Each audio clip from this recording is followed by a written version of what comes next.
name is Gabriel Anamgit. Today I'll present about the background of the case for Datuk Bandar Kuala Lumpur and Perbadanan Pengurusan Tralis and others appeals 2023.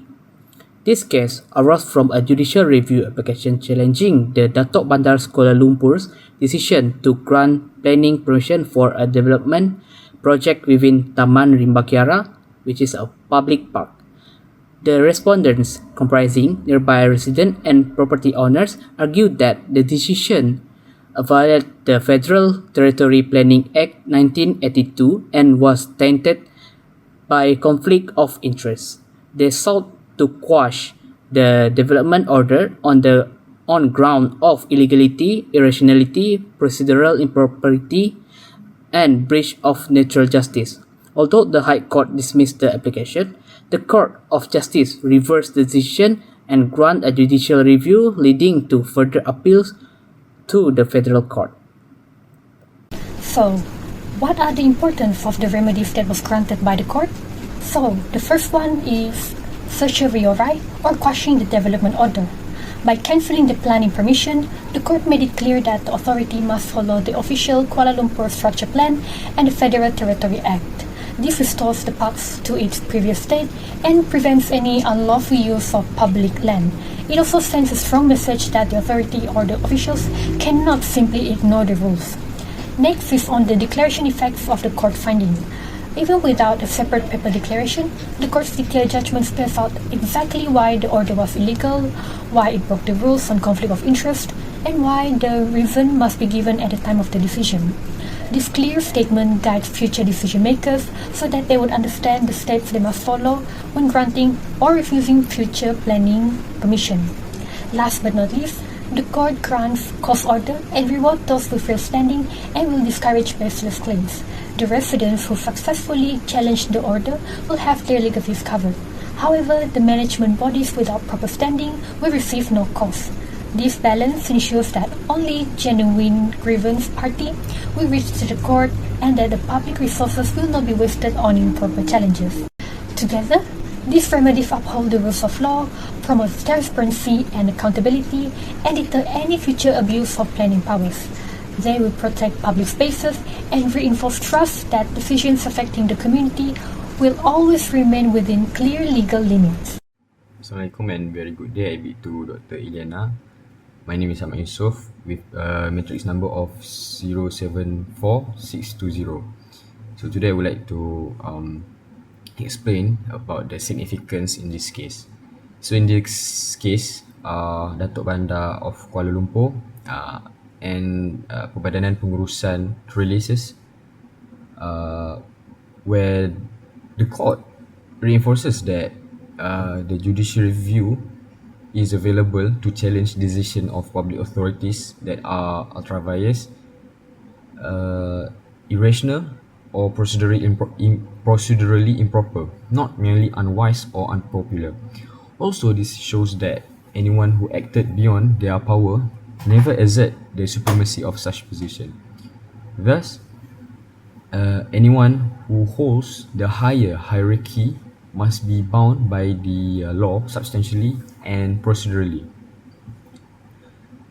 Furthermore, the judgment clarified that planning authorities' discretion is not absolute and must align with legislative intent, especially when it comes to the public resource like the park at stake. This need to be ensured. It must safeguard the public interest. So by invalidating the development, the court reinforced that institutional accountability requires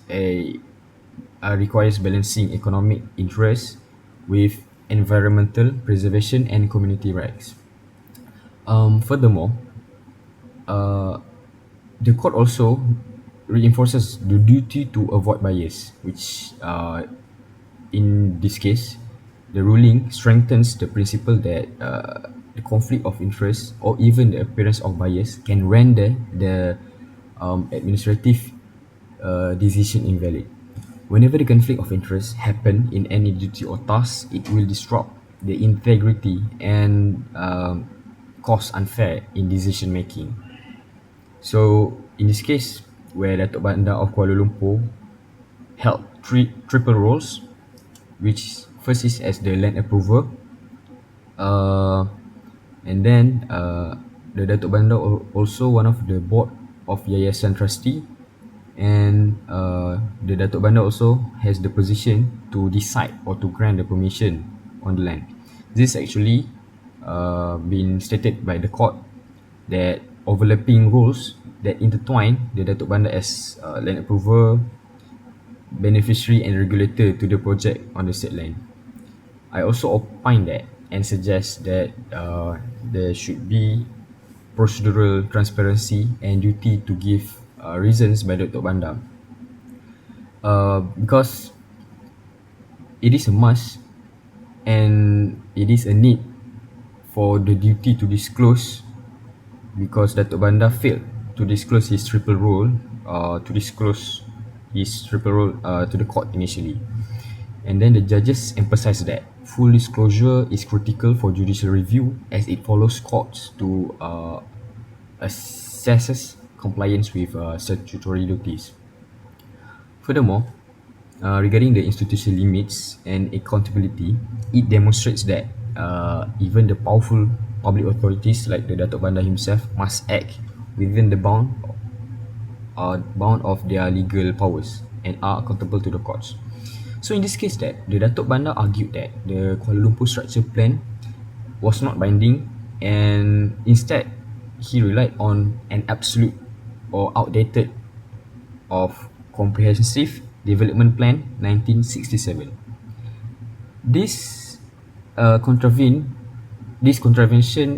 rendered the planning permission ultra-vires beyond legal authority, because the KL structure plan explicitly protected the Taman Rimba Kiara as a green space.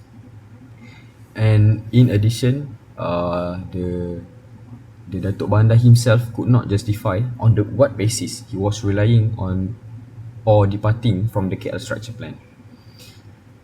That's all from me.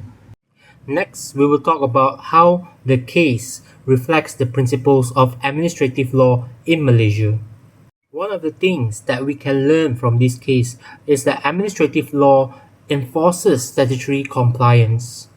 In this case, the court affirms that statutory development plans like the Kuala Lumpur Structure Plan must be respected by decision makers, and its failure to do so may result in the decision being quashed by the court. Next is the public participation and natural justice. This case underlines the importance of public consultation in planning law and the necessity to give adequate reasons for decisions that significantly impact public rights. Finally, standing in judicial review. The decision contributes to the evolving jurisprudence on locus standi, particularly in allowing affected members of the public and community bodies to challenge administrative action like in this case. Now that we've understood the case, we believe that the judges had made the right decision because the Datuk Bandar had breached the several administrative law principles such as the substantive ultra virus, because he approved the development that did not follow the KL structure plan. There was also an issue of bias where he played several roles that had interest in the project, which clearly against the natural justice principle, which state that the decision maker must act neutral and fair. Because of this problem, the court gave remedies of certiorari to cancel the planning permission and declaration to officially state that the decision was unlawful.